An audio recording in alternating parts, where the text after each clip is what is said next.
Un saludo en el nombre del Señor. No tengo el don de la bilocación todavía. Yo sé que hace unas horas estábamos mi esposa y yo trabajando en Dallas. Hoy estoy aquí con todos ustedes, aquí en los estudios de EWTN en Birmingham, Alabama. Así que gracias por estar un lunes más con nosotros. Hoy vamos a hablar del laico comprometido, pero no comprometido con una novia o comprometido con su trabajo o comprometido con algún vicio, no. Vamos a ver con quién es que el laico debe estar comprometido. Y para esto me voy a basar muchísimo en lo que nos dijeron y nos siguen diciendo todos nuestros obispos latinoamericanos cuando en el año 2007 se reunieron en Aparecida, Brasil, para la quinta gran conferencia del episcopado latinoamericano. Y nos dieron como resultado este documento, el documento precisamente que se llama De Aparecida, que su título inicial es Discípulos y Misioneros. Y van a ver por qué va a tener tanto vínculo este documento y lo que nos han pedido a todos nosotros, la Iglesia de Hispanoamérica, y no solamente Hispanoamérica, sino incluye también Canadá y Estados Unidos, de toda América, nuestros obispos. Pero antes de entrar en materia, vamos a orar. Y voy a tomar una oración que está precisamente en este documento. Es una oración a María, María, la estrella de la evangelización. Y no porque sea yo mexicano, Yo sé que tengo aquí a mis espaldas la imagen de Nuestra Señora de Guadalupe, patrona de México, emperatriz de América. Y es por eso que esta oración, los obispos la hicieron a la Virgen de Guadalupe como la emperatriz de América. Así que oremos en esta ocasión a nuestra Madre María. María, tú eres la gran misionera, continuadora de la misión de tu Hijo y formadora de los misioneros. Así como diste a luz al Salvador del mundo, trajiste el Evangelio a nuestra América.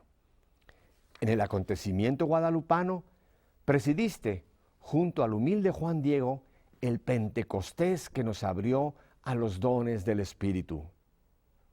Tú eres parte del caminar de cada uno de nuestros pueblos, entrando profundamente en el tejido de su historia y acogiendo los rasgos más nobles y significativos de su gente. Tú nos perteneces y te sentimos como madre y hermana. Ayúdanos para que podamos ser discípulos misioneros de tu Hijo, para que nuestros pueblos en Él tengan vida. Amén. Me encanta esta oración. Qué cosas más hermosas dice, ¿verdad? Junto con el humilde Juan Diego, el Pentecostés que nos abrió a los dones del Espíritu Santo. Y recién acabamos de celebrar Pentecostés. Y qué bueno que esta oración nos recuerda que Pentecostés no fue solamente un acontecimiento que pasó allá hace muchos años, allá en el aposento alto. Pentecostés es algo que tiene que estar pasando continuamente en la iglesia y en la vida de cada uno de nosotros para que realmente nos abramos a los dones, a los frutos del Espíritu Santo. Tú eres parte del caminar de cada uno de nuestros pueblos, entrando profundamente en el tejido de su historia y acogiendo los rasgos más nobles y significativos de su gente. Esta es María, nuestra emperatriz de América. Y termina esta hermosa oración. Ayúdanos para que podamos ser fieles discípulos misioneros. Lo repito, discípulos misioneros de tu Hijo, para que nuestros pueblos en Él tengan vida. Amén. Así que ya saben por qué es que voy a basarme muchísimo en este documento y no lo voy a leer completo. Ojalá pronto yo pueda hacer con alguna persona, algún sacerdote, algún laico, hagamos un programa sobre Aparecida, el documento de Aparecida.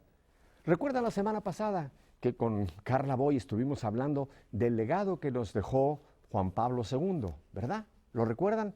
Y cómo vimos que había que redescubrir, retomar todo ese legado, él primero como cardenal Karol Wojtyła y después como Juan Pablo II.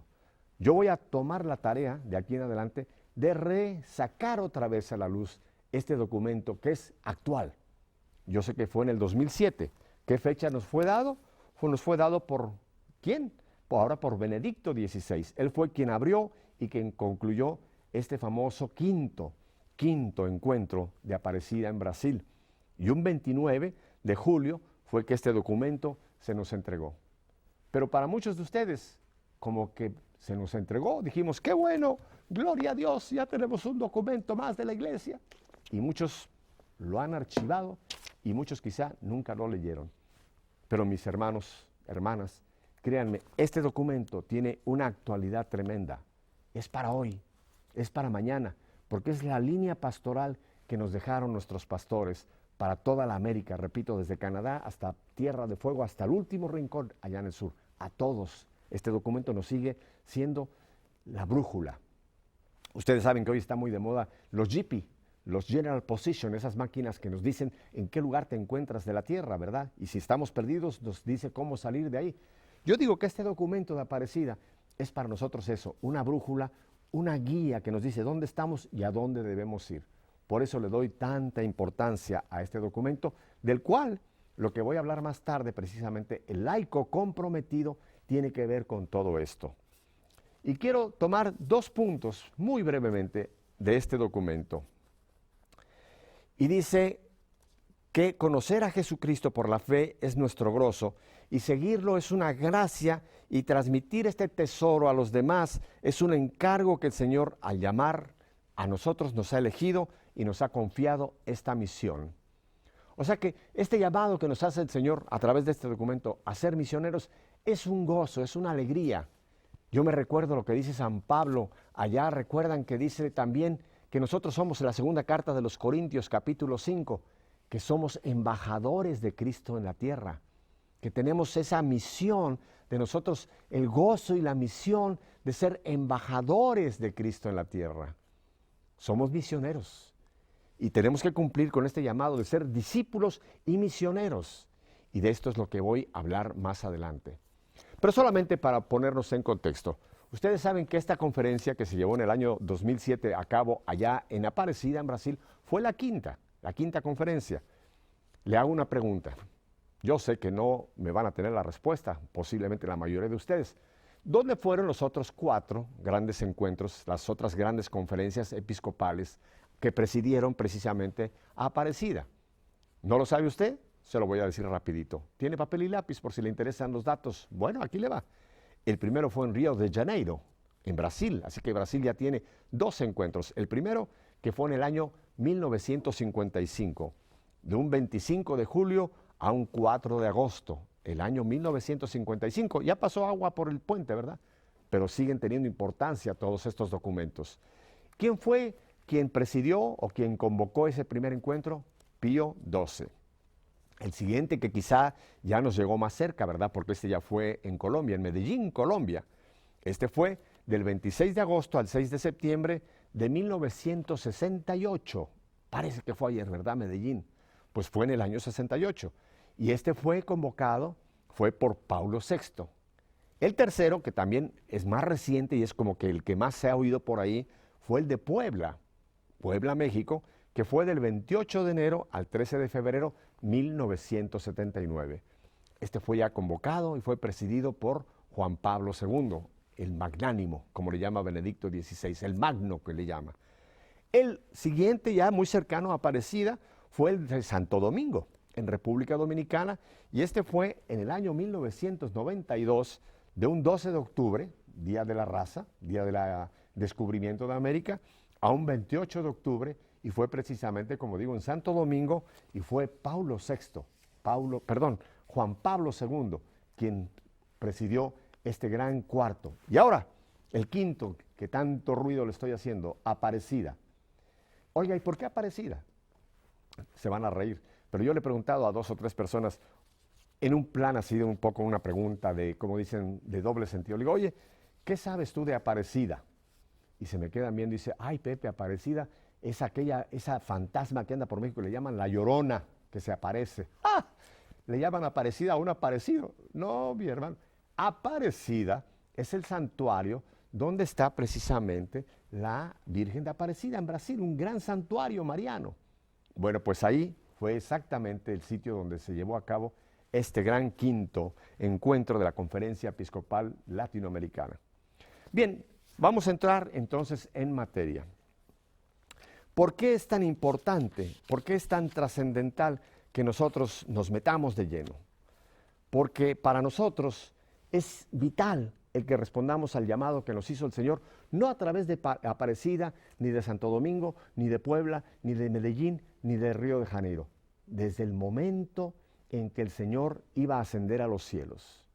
Vayan ustedes rápidamente a sus Biblias y van a encontrar en Mateo y en Marcos la gran comisión que yo digo, para muchos de nosotros los católicos se ha convertido en la gran omisión. No lo estamos haciendo, no lo estamos cumpliendo. Así que no es solamente Aparecida que nos vuelve a recordar que tenemos que ser discípulos y misioneros. El Señor nos envió a la misión. Vayan por todo el mundo. Y no fue una invitación, si te parece, no fue una sugerencia, fue una orden que nos dio el Señor. Y desgraciadamente, la mayoría de nosotros no estamos cumpliendo esta misión. Porque para nosotros cumplir la misión hay un requisito fundamental y básico. Tenemos que ser discípulos. Y es de lo que voy a hablar. ¿Qué quiere ser discípulo? ¿Qué es el compromiso que tú y yo como laico tenemos para ser discípulos? Y no solamente los laicos, ¿eh? Esto incluye también a los religiosos, a las religiosas, a los sacerdotes, a toda la iglesia. Y en este caso que estamos hablando, a nuestra iglesia católica. Todos estamos llamados a ser misioneros.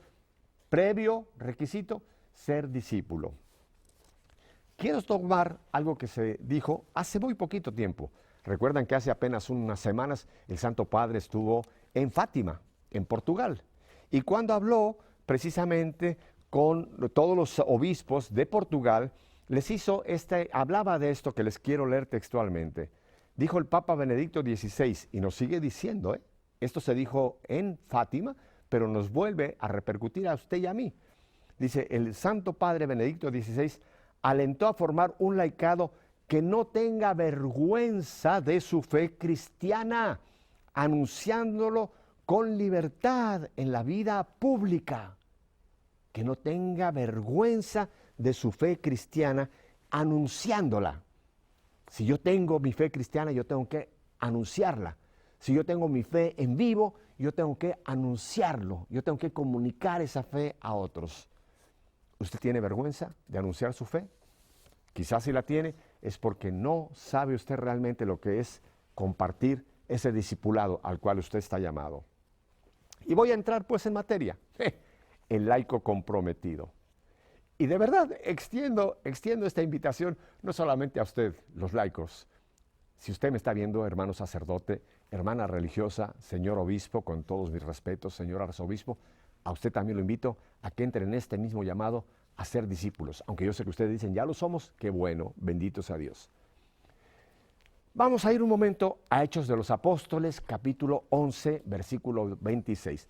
Porque todo lo que quiero compartir con ustedes en este día lo estoy tomando de la Biblia. No son teorías de Pepito Alonso, es bíblico. ¿Y por qué quiero empezar por esta cita del capítulo 11 de versículo 16? Ahí la tienen en pantalla y para nuestros hermanos de radio la voy a leer. En Antioquía fue donde por primera vez los discípulos recibieron el nombre de cristianos. La repito, en Antioquía fue donde por primera vez los discípulos recibieron el nombre de cristianos. Voy a decir algo que quizá le pueda a usted parecer un poco brusco. Para usted llamarse cristiano, usted dice que es cristiano. Bueno, para usted llamarse cristiano tiene que ser discípulo.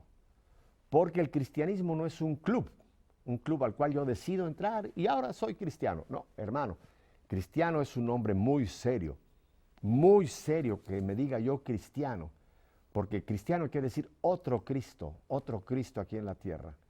Y oiga bien, para usted llamarse cristiano, usted tiene que ser primeramente discípulo, si no, quítese el nombre.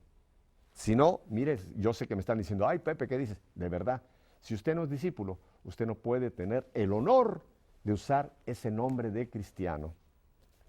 Ustedes saben que al Señor lo seguía mucha gente, ¿verdad? Si vamos a los evangelios, podemos fácilmente encontrar que al Señor lo seguían un grupo muy pequeño, otro grupo mayor y un grupo muy grande que le voy a llamar multitud. Hoy día hay multitudes que dicen que siguen al Señor, pero se parecen mucho a las multitudes de aquel tiempo. ¿A qué venían aquellas multitudes? Venían por el milagro, venían por la liberación, venían por el pan, venían porque pensaban que Jesús podía ser el rey que los liberara de los romanos, de la opresión en la que vivían. Era una multitud que los seguía para acá y para allá y corrían por este lado y venían por acá. Era una gran multitud, pero lo que buscaban era algo de Jesús. Buscaban algo, no buscaban a Jesús, buscaban algo que les diera a Jesús. Y sabemos que esa multitud, que la podemos ver también el domingo de la entrada triunfal del Señor en Jerusalén, gritaban, Hosana, bendito. Ustedes recuerdan, ¿verdad? Todo lo que decían con palmas, poniendo los mantos. Y 4 días después estaban gritando, crucifícalo. Las multitudes no tenían nada de apego al Señor. Y lo abandonaron y es más, gritaron que lo mataran. Así que el Señor lo seguía una gran multitud. Esos no eran discípulos. Después nos dice que había otra gran multitud, otro grupo ya más grande. Voy a empezar con los 12, de los cuales quedaron 11, que eran los apóstoles, los que el Señor mismo eligió y los llamó a su servicio. Los apóstoles, los enviados. De los 12, uno salió torcido. ¿Qué porcentaje, verdad? Después fue reemplazado. Pero el hecho es que de los 12 que el Señor escogió, uno se fue y 2 eran el grupo. Después dice la Biblia que había otro grupo, los 72, después dice que había otro grupo, los 120, pero voy ahora a hablar de los discípulos. Y saben ustedes que en este día, ¿cuál es el Evangelio? Yo sé que usted quizá lo va a ver en otro día, en la repetición, si no lo está viendo en vivo. El Evangelio de hoy día lunes, habla precisamente del joven rico. Y van a ver por qué traigo a colación el joven rico. Ustedes saben muy bien la historia del joven rico, no tengo ni que parafrasearla mucho. Ese joven que le viene y Señor, yo quiero ser perfecto, yo quiero seguirte, Señor, ¿qué tengo que hacer? Y el Señor le dice, cumple los mandamientos y se los va enumerando uno por uno, uno por uno, uno por uno. Y el joven le va respondiendo, Señor, yo los guardo todos. O sea, era un buen hombre, era un hombre moral, era un hombre que guardaba los mandamientos, era un buen judío, vamos a ponerlo en esas palabras. Y el Señor dice que lo miró con amor, oigan bien, lo miró con amor y le dijo, vende todo lo que tienes, repártelo a los pobres, ven y sígueme. El Señor lo invitó a su grupo selecto, así como invitó a Pedro, así como invitó a Juan, a Andrés, a este joven que nunca se supo su nombre, voy a explicar por qué no, quizá, le invitó el Señor, ven. Y dice que este hombre tristemente dio media vuelta y se marchó. Y fue cuando el Señor pronuncia aquella frase, qué difícil es para un rico entrar al reino de los cielos. Y seguramente el Señor con tristeza, porque había visto a este joven con amor, con tristeza vio a este joven que se alejó. Ustedes saben que si ese hombre, joven o de mediana edad, cualquiera que haya sido su edad, no importa, hubiera respondido a la invitación de Jesús, quizá hoy lo tendríamos en la lista de los apóstoles, quizá estaría junto con Pedro, con Andrés, con Juan, etc. Sin embargo, su nombre se perdió, no pudo ser discípulo, no quiso ser discípulo, porque el Señor lo invitó, en su libertad. El Señor no lo forzó, el Señor lo invitó, igual que te invita a ti, que me ha invitado a mí, que por toda la historia, a partir de ese momento, nos invita a ser sus discípulos, pero depende de ti la respuesta. Este joven no pudo, no quiso más bien. Novelescamente pensando yo, digo, ¿qué habrá sido? Ya la Biblia no nos dice más de este joven. Yo me he puesto a pensar y brevemente se los comparto. Quizás este hombre se fue, quizás se casó, tuvo hijos, tenía sus propiedades, decía rico. En aquel tiempo rico era alguien que tenía una finca, tenía sus vacas, tenía sus bueyes, tenía sus camellos, tenía sus riquezas para lo que en aquel tiempo se llamaban riquezas. Y este hombre vivió con eso. Pero estoy seguro que ese hombre nunca pudo olvidar esa mirada de amor de Jesús. Después saben ustedes bien lo que pasa. Años más tarde, quizá ya siendo un anciano, ya el Señor había subido al cielo, etcétera, los discípulos se habían dispersado, y todo lo que pasa. Viene a la destrucción de Jerusalén. Este hombre vivía por ahí. Posiblemente todo lo que tenía le fue quitado. Posiblemente a su ancianidad, este hombre, todo lo que tenía que no quiso dejar por seguir al Señor, lo perdió.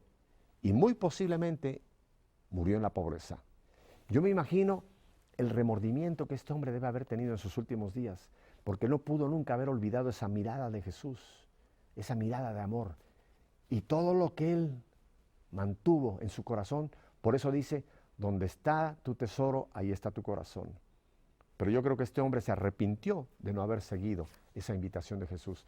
¿Cuántos puede haber que el día final se hayan arrepentido de este llamado que nos ha hecho el Señor desde aquel momento que nos invitó y que nos sigue haciendo por la iglesia? Así que yo voy a hablar ahora de las condiciones de ser realmente un discípulo del Señor. Le invito a que tome un papel y un lápiz. Voy a mencionar 7 condiciones. Y sí, tomé el número 7 a propósito. Usted sabe que el número 7 en la Biblia tiene un significado, quiere decir lo eterno, lo que es mucho. Y yo sé que estos 7 puntos que voy a mencionar, para muchos de ustedes quizá van a decir es mucho, pero para el Señor es mucho el llamado que te hace, es mucho el amor que te tiene, es mucho el toque que te hace para que realmente seas discípulo del Señor. Y voy a empezar, vamos a ir poco a poco, voy a empezar por la primera condición para que tú seas un laico comprometido, y de aquí en adelante ya no voy a usar más la palabra laico comprometido, de aquí en adelante voy a mencionar para que tú seas un discípulo del Señor y puedas usar el título de cristiano. Vamos con la primera condición. Amor supremo a Jesucristo. Lo voy a leer, lo tienen en pantalla el texto que quiero usar. Si alguno viene junto a mí y no odia a su padre, a su madre, a su mujer, a sus hijos, a sus hermanos, a sus hermanas y hasta su propia vida, no puede ser discípulo mío. Lucas, capítulo 14, versículo 24. Esto, y lo voy a aclarar bien, no quiere decir que debamos tener indisposición o mala voluntad en nuestro corazón hacia nuestros familiares. En absoluto, no ese es el sentido. Los que han estudiado a profundidad este versículo descubren muy pronto que la palabra o la traducción que se le puede dar a la palabra odiar, que en nuestra lengua castellana tiene una connotación efectivamente de repudio, de rechazo, pero van a ver que no. No siempre significa despreciar, detestar, aborrecer, abominar. Esos son sinónimos, sino que la palabra puede incluir el significado amar menos. Amar menos. Este ya es un significado que se le puede dar a la palabra que se usó, odiar, amar menos. Y entonces toma ya un sentido muy realista para nosotros, ¿verdad? La repito ahora la cita, ya no voy a usar la palabra odiar. Fíjense, el mismo texto, no lo estoy cambiando, solamente le estoy poniendo este significado. Si alguien viene junto a mí y ama más a su padre, a su madre, a su mujer, a sus hijos, a sus hermanos y hermanas y hasta su propia vida, no puede ser discípulo mío. Palabras de Jesús. Usted puede amar y debe amar a su padre, a su madre, a su esposa, a sus hijos, a sus hermanos, hasta a sus enemigos. Pero si usted lo ama más que al Señor, ya está usted poniendo un ídolo delante del Señor. Sí, Señor. Usted puede tener como un ídolo a su padre, puede tener como un ídolo en su vida a su esposa. El Señor tiene que ser el primer amor. Y de ese primer amor se va a desprender el amor hacia los demás. Cuando nosotros amamos a Jesús como nuestro primer amor, hermanos, el Espíritu Santo, y esto lo dice Romanos 5:5, derrama en nuestros corazones su amor. Y es cuando podemos amar con más intensidad, con un amor más intenso a nuestro padre, a nuestra madre, a nuestros hermanos, a nuestra esposa, a nuestro esposo. Pero tiene que ser Jesús el primer amor. ¿Recuerdan allá en Apocalipsis cuando nos dice, tengo algo contra ti? Perdiste el primer amor. El Señor quiere ser el primer amor. El Señor no quiere estar en un segundo término. El Señor no pide mucho. No pide mucho, lo pide todo. Así como lo oyen, lo pide todo. Él quiere ser el primer amor. Nosotros tenemos un corazón de multifamiliar, ¿verdad? Queremos tener a todo mundo por ahí metido y al Señor dentro de uno de esos cuartitos. Hermano, olvídese, la primera condición para ser un discípulo, Jesús tiene que ser tu primer amor. Y volviendo rápidamente a este documento de Aparecida, ¿saben qué nos dice acá? Que todo empieza con un encuentro personal con Jesús. Ahí empieza ese amor con Jesús. Un encuentro personal con Jesús. Un encuentro tuyo. No de tu papá, de tu mamá, de tus hijos, no, un encuentro tuyo con Jesús. Tú tienes que tener, Jesús quiere tener ese encuentro personal porque de ahí va a nacer ese primer amor. Y para que todo esto camine, Ahí tenemos que empezar. Esta es la piedra angular.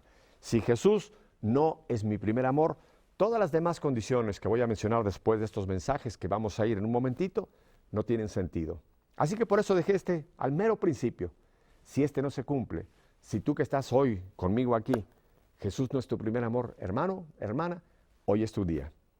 Hoy es tu día. Primer día de este nuevo tiempo de la liturgia, que en algunos lugares se sigue celebrando hoy Pentecostés, ¿eh? Así que sigue abriéndote a tu Pentecostés, a tu encuentro con Jesús en el poder del Espíritu Santo, porque de esto depende que tú puedas ser un misionero, un laico comprometido, ya la volví a usar, pero no importa que tú seas un discípulo del Señor. Así que les repito rápidamente la cita, solamente Lucas 14, 26, para que vayan tomando notas y después los vayan repasando.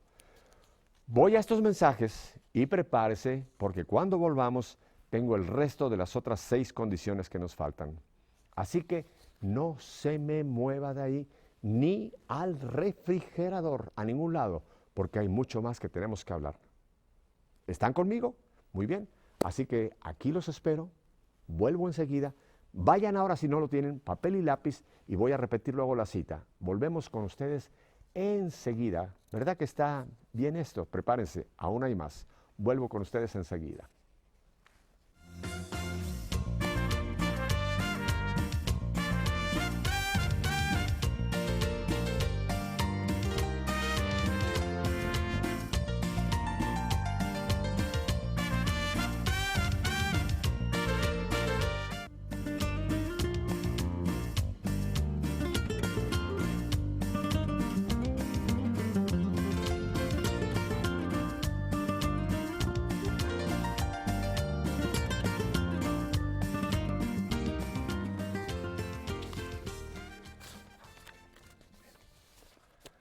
Aquí estamos de vuelta.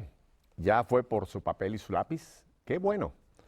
Solamente, yendo al punto primero, quiero tomar un apartado también de este mismo documento. Voy a ir al número 136. Fíjense lo que nos dice el documento, cómo está absolutamente en concordancia con lo que nos está diciendo la palabra de Dios.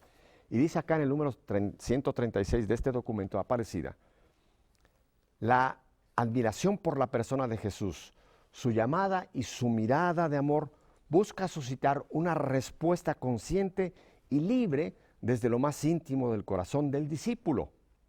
Una adhesión de toda su persona al saber que Cristo lo llama por su nombre. Qué hermoso, ¿verdad? El Señor te mira, como hablamos del joven rico, te mira a los ojos, te hace esta invitación, pero tú tienes que darle libremente. Esa entrega a que Jesús sea el número 1, tu amor, es en libertad. Tú tienes que hacerlo libremente. Bien, dado por sentado que este es el principio, la base de todo, vamos a la segunda condición del discipulado. El texto bíblico, aquí se los leo yo, es la negación del yo.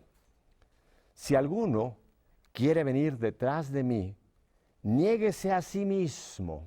Y ahí lo voy a dejar. Mateo 16, 24. Si alguno quiere venir detrás de mí, niéguese a sí mismo. Mateo 16, 24. Palabra del Señor. Si alguno quiere venir, recuerdan nuevamente el Evangelio de hoy, ese hombre que el Señor le hizo la invitación, ¿qué le faltó a él? Negarse a sí mismo.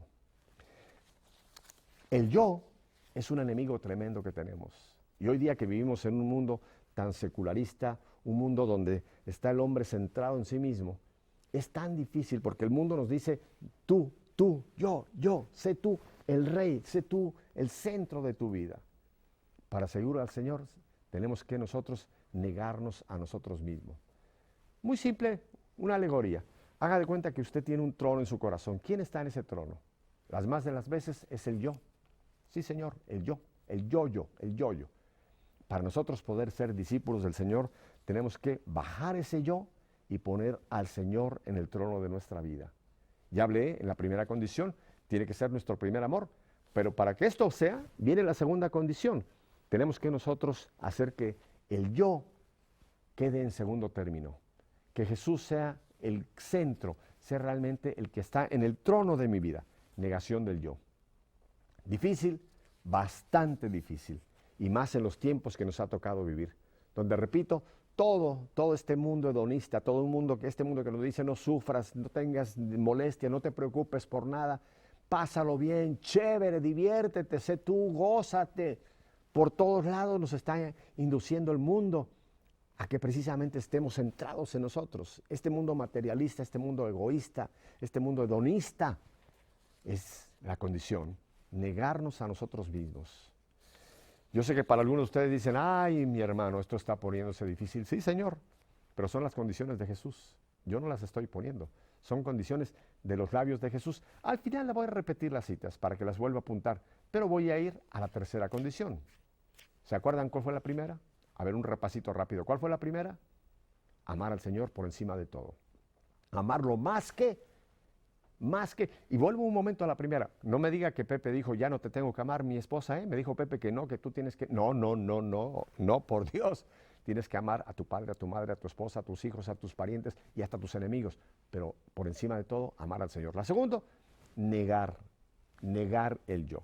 La tercera, vamos a la tercera condición, es una continuación de la cita que leí anteriormente. Ahora voy a la misma, Mateo 16, 24, y voy a tomar el resto de ese versículo. Elección deliberada de la cruz. Y aquí dice, tome su cruz y sígame. Tome su cruz y sígame. Tercera condición, negar y después tomar la cruz. Tomar la cruz, vamos a aclarar un poco, no significa una enfermedad física, una angustia mental. Esas son cosas comunes para todos los hombres, incluso los que no creen en Dios. También tienen enfermedades, también tienen dificultades y sin embargo no les llaman cruz. Pero muchos de nosotros, los que nos llamamos cristianos, porque no quiero decir que somos cristianos hasta que no cumplamos con las condiciones, pero de lo que nos llamamos cristianos, le llamamos cruz a muchas cosas. Incluso, yo sé que se van a reír un poco, incluso me ha tocado, no les estoy contando historias que hoy, no, me ha tocado alguna persona y sobre todo alguna señora que viene, ay Pepito, ay Pepe, ora por mí. Digo, ¿por qué, hermana? Dice, hermano, tú no sabes la clase de cruz que tengo. Yo le pregunto, ¿cuál es tu cruz? Dice, ese marido, ese viejo que Dios me dio, no sabes la cruz que es para mí. Y me lo han dicho viceversa, ¿eh? Ay, esa vieja que tengo, mi hermano Pepe, tú no sabes la cruz que es para mí. No le pongamos cruz a otras cosas. No le pongamos cruz a lo que no es realmente la cruz. Mire, la cruz realmente es símbolo de humillación, es símbolo de muerte. Y ya vimos el primero, hay que matar al yo, hay que tomar la cruz de cada día. Y la cruz es seguir al Señor, con lo que implica seguir al Señor. El Señor nunca nos ofreció un camino fácil. Es más, el Señor nos dijo, miren ustedes en el mundo van a tener dificultades, en el mundo van a tener ataques, en el mundo ustedes van a ser perseguidos, pero ánimo, yo he vencido al mundo. Ser cristiano, ser discípulo no es fácil. Muchas veces nos trae la risión, muchas veces la gente nos ve como elementos raros, como gente, como fanáticos a veces nos llaman. Tú ya te convertiste en un fanático. La cruz, nuestra cruz de cada día, es lo que cuesta en muchas circunstancias seguir al Señor. Así que tome su cruz. Brevemente una historia. Dicen que alguien llegó con el Señor y le dice, Señor, es muy grande la cruz que yo tengo, dame otra cruz, por favor. Y dicen que el Señor le dijo, ¿cómo no te voy a dar otra cruz? Ven, te voy a llevar a la bodega donde tengo muchas cruces y te voy a dejar que tú escojas tu propia cruz. Dicen que este hombre entró a esa gran bodega de cruces y vio una que era enorme, vio otra que era muy tosca, muy brusca, le iba a hacer mucho daño, vio otra que era demasiado ancha, no le alcanzaban los brazos, y anduvo viendo una cruz y la dejaba y hasta le encontró un defecto y aquella era muy difícil, y vio por allá en un rinconcito una que dijo, esa sí me viene a la medida. Y fue al Señor, dijo, Señor, esa es la cruz que quiero, dame esa cruz, esa sí creo que está a mi medida. Y le dijo, hijo, esa es la cruz con la que tú llegaste, esta era tu cruz, llévatela nuevamente. No busquemos otras cruces, busquemos la cruz que en nuestra propia vida, y cada uno de nosotros lleva una cruz diferente, ¿eh? Cada uno de nosotros lleva una situación diferente en el seguir al Señor. No estamos en un lecho de rosas. El seguir al Señor es ir contra la corriente, esto es cruz. El seguir al Señor tiene costo, esto es cruz. Cruz, recuerden, es donde el Señor entregó. Y es más, quiero darle una connotación más a cruz. ¿Cuál fue la cruz de Cristo? ¿Qué me diría usted que fue la cruz de Cristo? ¿Sabe cuál fue la cruz de Cristo? la obediencia incondicional al Padre. Jesús fue a la cruz, no por gusto, ni por alegría, ni por deseo. Acuérdense allá en el monte de los Olivos, Señor, si es posible, aparta este cáliz de mí. Jesús sabía el sufrimiento tremendo que iba a implicar la cruz, pero Él sabía que esa era la voluntad del Padre para nuestra redención. Mas no se haga mi voluntad, sino la tuya. Ahí tienen otro sentido de cruz. Cumplir la voluntad de Jesús, la voluntad del Padre a través de Jesús. Vamos a la cuarta condición. ¿Se está poniendo difícil? Sí, Señor. Yo no vine aquí a divertirlos, sino a hablar lo que dice la palabra de Dios. Voy a la cuarta condición para ser un discípulo del Señor. Dice la palabra de Dios: en esto conocerán todos que son discípulos míos, si se tienen amor los unos a los otros. Juan, capítulo 13, versículo 35. Siguiente condición. Por eso dice ese refrán que el amor cubre una multitud de pecados. A los primeros discípulos, a las primeras comunidades cristianas que eran discípulos del Señor, ¿saben qué decían de ellos? Miren cómo se aman. Ellos no tenían que andar con un letrero que dijera, soy discípulo de Jesús. No, hermano. El testimonio de vida que se manifiesta en el amor era la característica de que estos eran discípulos del Señor. Amor, amarnos los unos a los otros. Y miren qué interesante, en la primera vimos que el Señor decía, el que no odia, y cambié pues el sentido, pero un sentido correcto, el que ama más que. Y ahora el Señor nos dice, ámense los unos a los otros, pero presuponiendo que Él es el primer amor. Pero si Él es el primer amor, después una condición para ser discípulos del Señor es que nos amemos los unos a los otros. Y por supuesto que aquí estoy dando la connotación a la palabra amor, a la perspectiva cristiana del amor. No el amor pasional, no el amor que el mundo nos quiere vender, que es un amor desfigurado.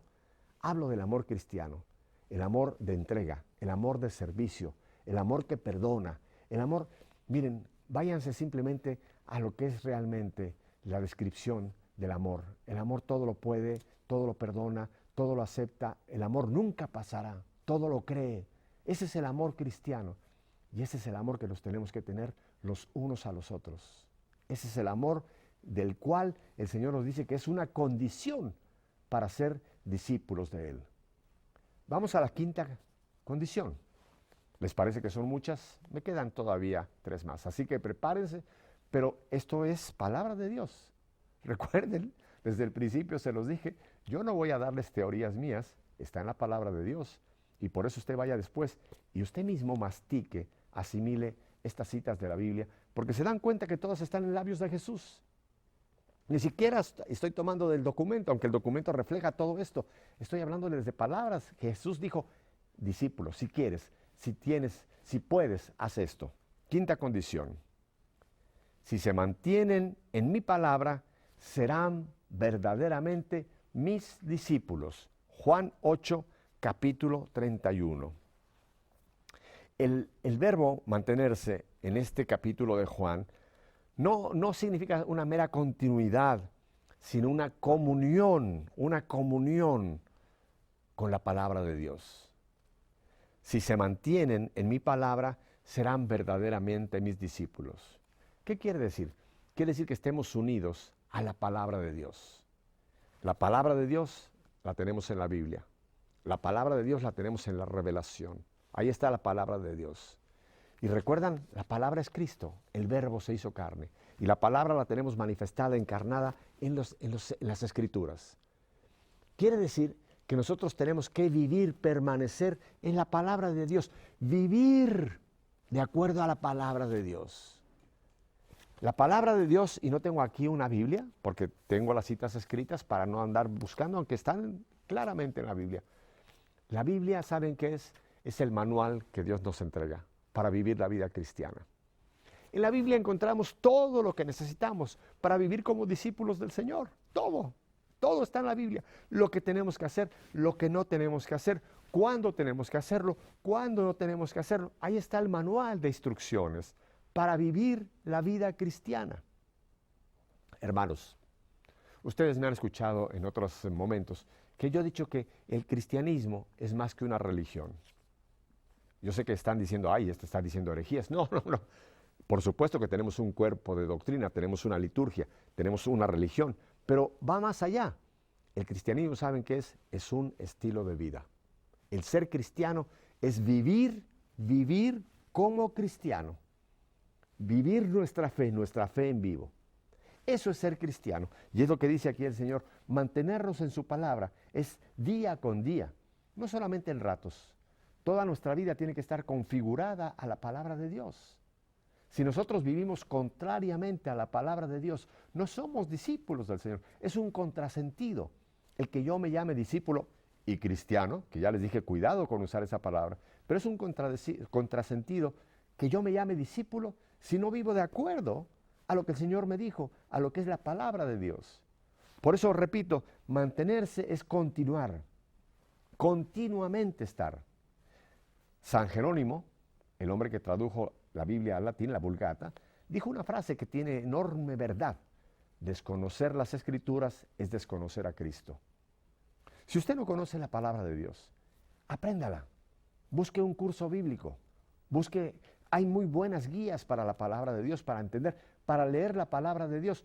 Pero recuerden, la palabra de Dios no es un libro, que yo lo voy a leer como un libro de historia, una novela. No, la palabra de Dios es un conjunto de libros, la Biblia, donde tenemos guianza.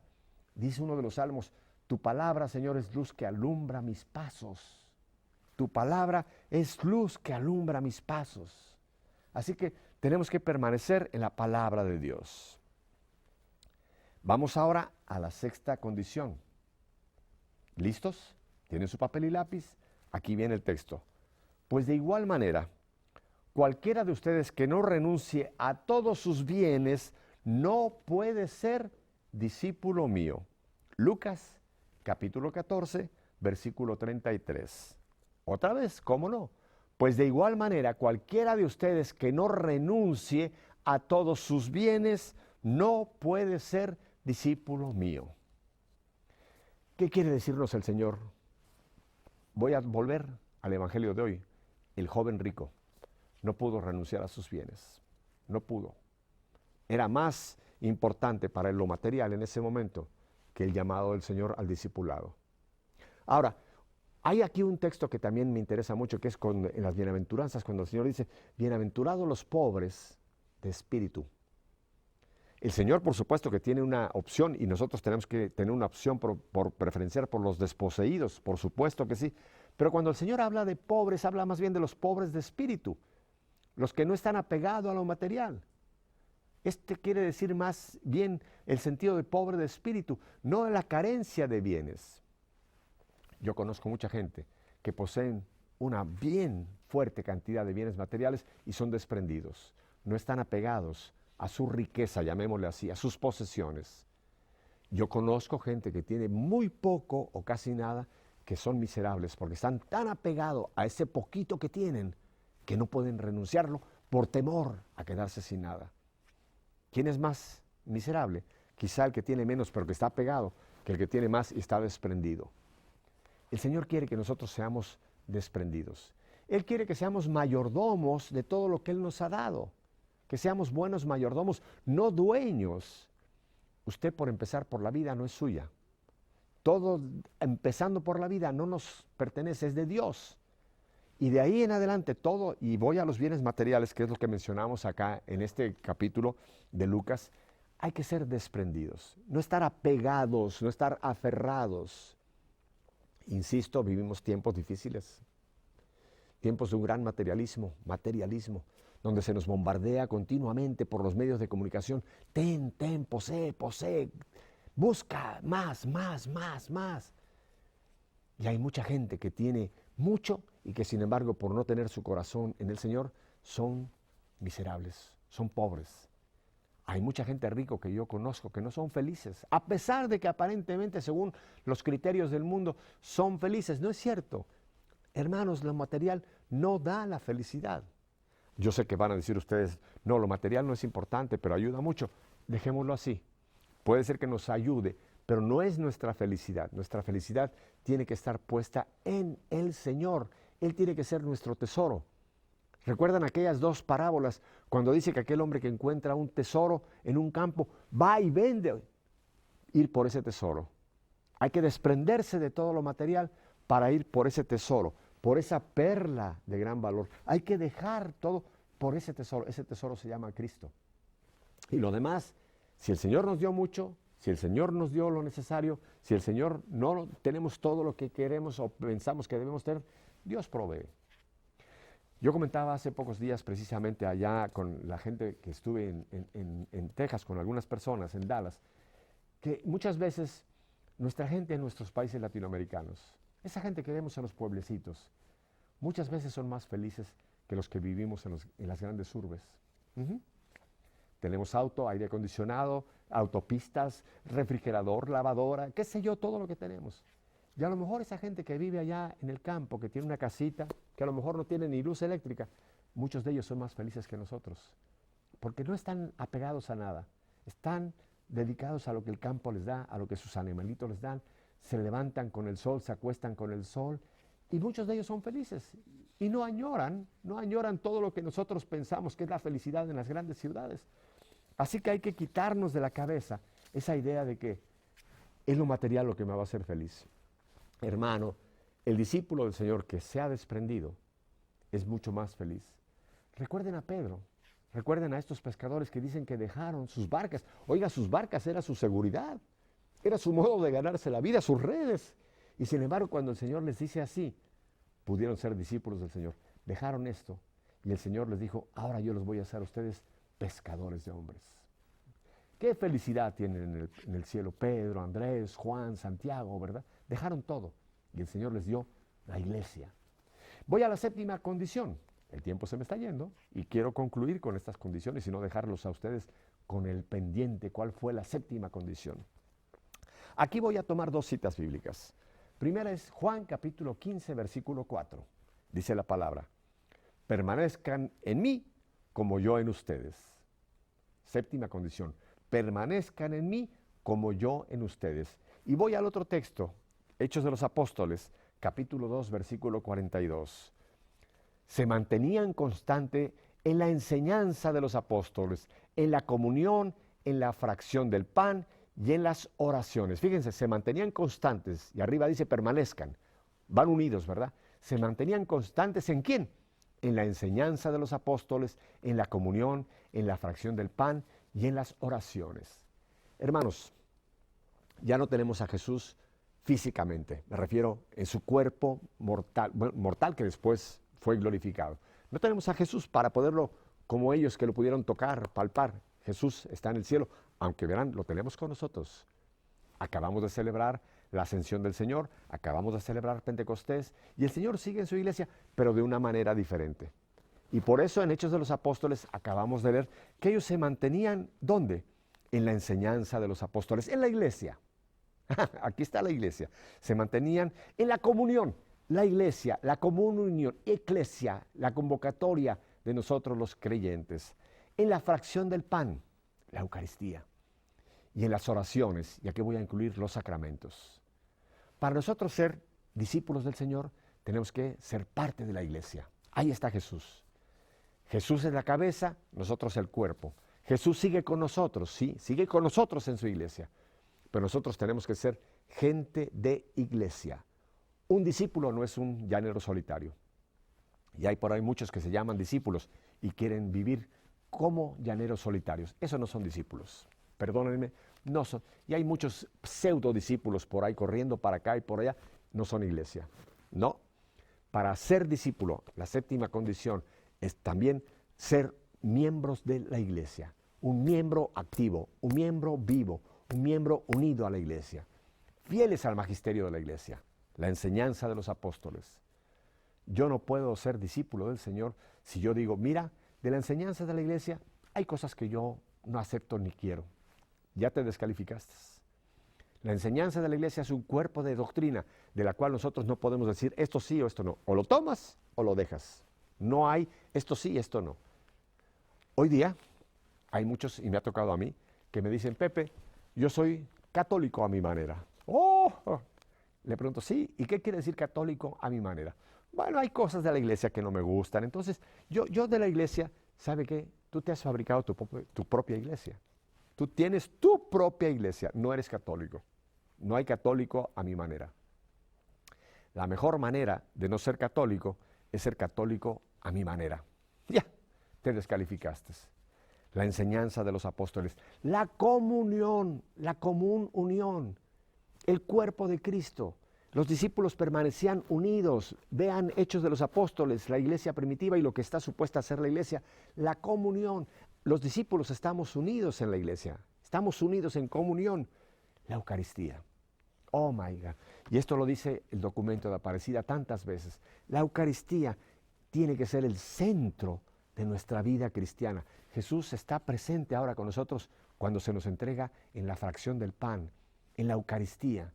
Ahí está Jesús y tenemos que tener un amor, un deseo, una unión hacia la Eucaristía y los demás sacramentos. No es el motivo de hoy, de esta breve compartir con ustedes, hablar de los demás sacramentos, el sacramento de la reconciliación. Qué importante es que tenemos ese sacramento para permanecer unidos al Señor. Miren, cuando la regamos, cuando pecamos, ahí está el sacramento de la reconciliación. Cuando nos hemos apartado por un momento del Señor por nuestras fallas, ahí está el sacramento de la reconciliación para reconciliarnos con Jesús y con su iglesia.